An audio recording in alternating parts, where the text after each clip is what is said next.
ಅಸ್ಸಲಾಮು ಅಲೈಕುಂ ವರಹಮತುಲ್ಲಾಹಿ ವಬರಕಾತು. ಪ್ರೀತಿಯ ಸ್ನೇಹಿತರೆ, ಮಕ್ಕಳು ಹಠ ಹಿಡಿಯುತ್ತಾರೆ ಎಂದು ಹೇಳುವಂತಹ ಅನೇಕ ಎತ್ತವರು ನಮ್ಮ ನಡುವೆ ಇದ್ದಾರೆ. ಮನೆಯಲ್ಲಿ ಏನೇನೋ ತರಲೆ ಮಾಡುವುದು, ಹಠ ಹಿಡಿದು ಕೂಗಾಡುವುದು, ಮನೆಯಲ್ಲಿ ನೀಟಾಗಿ ಇಟ್ಟಿರುವ ವಸ್ತುಗಳನ್ನು ತೆಗೆದು ಬಿಸಾಡುವುದು, ಮಡಚಿ ಇಟ್ಟಿರುವ ವಸ್ತ್ರಗಳನ್ನು ಅಲ್ಲೋಲ ಕಲ್ಲೋಲ ಮಾಡುವುದು, ಕೇಳಿದ ವಸ್ತುಗಳನ್ನು ತೆಗೆದುಕೊಡದಿದ್ದರೆ ನೀಡದಿದ್ದರೆ ರಾಂಪಾಟ ಮಾಡುವುದು, ನೆಲಕ್ಕೆ ಬಿದ್ದು ನರಳಾಡುವುದು, ಹೊರಲಾಡುವುದು, ಅನಿಯಂತ್ರಿತವಾಗಿ ಕೂಗಾಡುವುದು, ಇವೆಲ್ಲವೂ ಹಠಮಾರಿತನ ತೋರಿಸುವ ಮಕ್ಕಳ ಕೆಲವು ಉದಾಹರಣೆಗಳು ಮಾತ್ರ. ಕೆಲವು ಮಂದಿ ಹೆತ್ತವರಿಗೆ ಮಕ್ಕಳನ್ನು ಮನೆಯಿಂದ ಹೊರಗೆ ಕರೆದುಕೊಂಡು ಹೋಗುವುದೆಂದರೆ ಹೆದರಿಕೆ.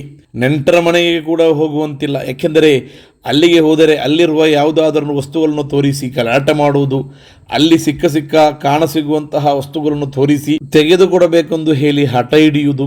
ಶಾಲೆ ಹಾಗೂ ಮದ್ರಸಕ್ಕೆ ಹೋದರೆ ಅಲ್ಲಿ ಕೂಡ ಇದೇ ದೂರು. ಒಂದೆಡೆ ನಿಲ್ಲದೆ ಒಂದೆಡೆ ಕೂರದೆ ಅತ್ತಿತ್ತ ಓಡಾಡುವುದು, ಮಾತನಾಡುವುದು. ಈ ರೀತಿಯ ಹಲವು ಮಕ್ಕಳ ವರ್ತನೆಯಿಂದ ಬೇಸತ್ತ ಹೆತ್ತವರಿಗೆ ಉಪಕಾರ ನೀಡುವಂತಹ, ಮಕ್ಕಳ ಹಠವನ್ನು ಇಲ್ಲವಾಗಿಸಿ ಮಕ್ಕಳು ಹೇಳಿದಂತೆ ನಡೆಯುವ ಸತ್ಪ್ರಜೆಯಾಗಿ ಬದಲಾವಣೆ ಮಾಡುವಂತಹ 3 ರೀತಿಯ ಪರಿಹಾರಗಳನ್ನು ಈ ವಿಡಿಯೋದಲ್ಲಿ ನಾನು ಹೇಳುತ್ತೇನೆ. ಆ ಪೈಕಿ ಯಾವುದಾದರೂ ಒಂದನ್ನು ಮಾಡಿದರೂ ಕೂಡ ಮಕ್ಕಳ ಈ ರೀತಿಯ ಸಮಸ್ಯೆಗಳಿಗೆ ಖಂಡಿತವಾಗಿಯೂ ಪರಿಹಾರ ಲಭಿಸುತ್ತದೆ. 3 ಕೂಡ ಮಾಡುವುದಾದರೆ ಮತ್ತೆ ಹೇಳಬೇಕಿಲ್ಲ ತಾನೆ.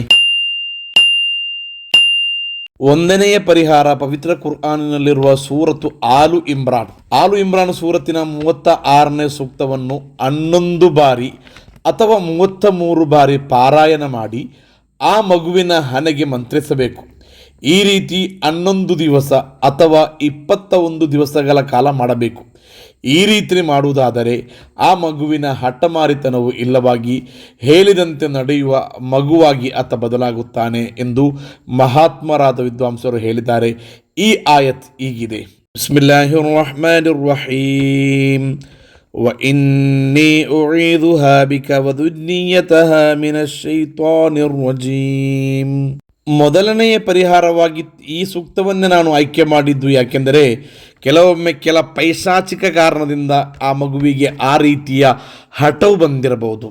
ದೃಷ್ಟಿದೋಷದ ಕಾರಣದಿಂದಲೂ ಇನ್ನಿತರ ಪೈಶಾಚಿಕ ತೊಂದರೆಗಳಿಂದ ಆ ಒಂದು ಹಠ ಬಂದಿದ್ದರೆ ಅದಕ್ಕಾಗಿ ಈ ಸೂಕ್ತವನ್ನು ನಾವು ಮಂತ್ರಿಸುವುದಾದರೆ ಆ ಹಠಮಾರಿತನವೂ ಇಲ್ಲವಾಗುತ್ತದೆ, ಆ ದೃಷ್ಟಿದೋಷ ಅಥವಾ ಪೈಶಾಚಿಕ ರೋಗಗಳು ಕೂಡ ಇಲ್ಲವಾಗುತ್ತದೆ ಎಂದು ವಿದ್ವಾಂಸರು ಹೇಳಿದ್ದಾರೆ. ಇದನ್ನು ನಾವು ಮಾಡುವುದಾದರೆ ನಮ್ಮ ಮಗುವಿನ ಹಠವು ಇಲ್ಲವಾಗಿ ಆ ಮಗು ಒಳ್ಳೆಯ ವಿದ್ಯಾರ್ಥಿಯಾಗಿ ಬದಲಾಗುತ್ತಾನೆ. ಇದು ಅನುಭವದ ಮಾತಾಗಿದೆ. ಇನ್ನು 2ನೇ ಪರಿಹಾರವನ್ನು ನಾವು ನೋಡೋಣ. ಶುದ್ಧವಾದ ಜೇನನ್ನು ನಾವು ತೆಗೆದುಕೊಳ್ಳಬೇಕು. ಅದಕ್ಕೆ ಬಿಸ್ಮಿಲ್ಲಾಹಿರ್ ರಹ್ಮಾನಿರ್ ರಹೀಮ್ ಎಂದು 786 ಬಾರಿ ಪಾರಾಯಣ ಮಾಡಿ ಓದಬೇಕು. ಒಳ್ಳೆಯ ಶುದ್ಧವಾದಂತಹ ಜೇನನ್ನು ತೆಗೆದು ಬಿಸ್ಮಿಲ್ಲಾಹಿರ್ ರಹ್ಮಾನಿರ್ ರಹೀಮ್ ಎಂದು 786 ಬಾರಿ ಅದಕ್ಕೆ ಮಂತ್ರಿಸಬೇಕು. ಇನ್ನು ಜೇನು ಸಿಗದಿದ್ದರೆ ಪವಿತ್ರವಾದ ಜಂಜಮ್ ನೀರು ಕೂಡ ಆಗಬಹುದು. ಇದನ್ನು ಮಾಡಬೇಕಾದದ್ದು ಗುರುವಾರ ಅಸ್ತಮಿಸಿದ ಶುಕ್ರವಾರ ರಾತ್ರಿ ಅಥವಾ ಆದಿತ್ಯವಾರ ಅಸ್ತಮಿಸಿದ ಸೋಮವಾರ ರಾತ್ರಿಯಾಗಿದೆ. ಶುದ್ಧವಾದ ಜೇನಿಗೆ 786 ಬಾರಿ ಬಿಸ್ಮಿಲ್ಲಾಹಿರ್ ರಹ್ಮಾನಿರ್ ರಹೀಮ್ ಎಂದು ಮಂತ್ರಿಸಿ ಆ ಮಗುವಿಗೆ ಬೆಳಂಬೆಳಿಗ್ಗೆ ಖಾಲಿ ಹೊಟ್ಟೆಯಲ್ಲೂ ಮತ್ತು ರಾತ್ರಿ ಮಲಗುವುದಕ್ಕಿಂತ ಮುಂಚಿತವಾಗಿ ಆ ಮಗುವಿಗೆ ಕುಡಿಸಬೇಕು. ಈ ರೀತಿ ಎಡೆಬಿಡದೆ 21 ದಿನ ಮಾಡಿದರೆ ಅತ್ಯದ್ಭುತಕರವಾದಂತಹ ಬದಲಾವಣೆ ಆ ಮಗುವಿನಲ್ಲಿ ಬರುತ್ತದೆ. ಆ ಮಗುವಿನ ಹಠಮಾರಿತನ ಇಲ್ಲವಾಗಿ ಹೇಳಿದಾಗಿ ಕೇಳುವಂತಹ ಎಲ್ಲ ಕಡೆ ಒಳ್ಳೆಯ ವಿದ್ಯಾರ್ಥಿಯಾಗಿ ಆತ ಬದಲಾಗುತ್ತಾನೆ ಎಂದು ವಿದ್ವಾಂಸರು ಹೇಳಿದ್ದಾರೆ. ಇದು ಈ ದಿನದ 2ನೇ ಪರಿಹಾರ. ಮಕ್ಕಳ ಹಠಮಾರಿತನ ಇಲ್ಲವಾಗಲು 3ನೆಯ ಪರಿಹಾರ, ಅಲ್ಲಾಹನ ಪವಿತ್ರವಾದ ಅಸ್ಮಾವುಲ್ ಹುಸ್ನಾದ ಪೈಕಿ ಅತ್ಯಂತ ಹೆಚ್ಚು ಮಹತ್ವವಿರುವಂತಹ ಒಂದು ಇಸ್ಮಾಗಿದೆ ಹಾದಿ ಎಂಬ ಇಸ್ಮು. ಈ ಹಾದಿ ಎಂಬ ಇಸ್ಮನ್ನು ಯಾ ಹಾದಿ ಯಾ ಅಲ್ಲಾ ಎಂದು 6185 ಬಾರಿ ಶುದ್ಧವಾದ ಜೇನಿಗೆ ಮಂತ್ರಿಸಬೇಕು. ಅದು ಒಂದೇ ದಿನ ಮಂತ್ರಿಸಿ ಮುಗಿಸಬೇಕೆಂಬ ನಿಯಮವಿಲ್ಲ.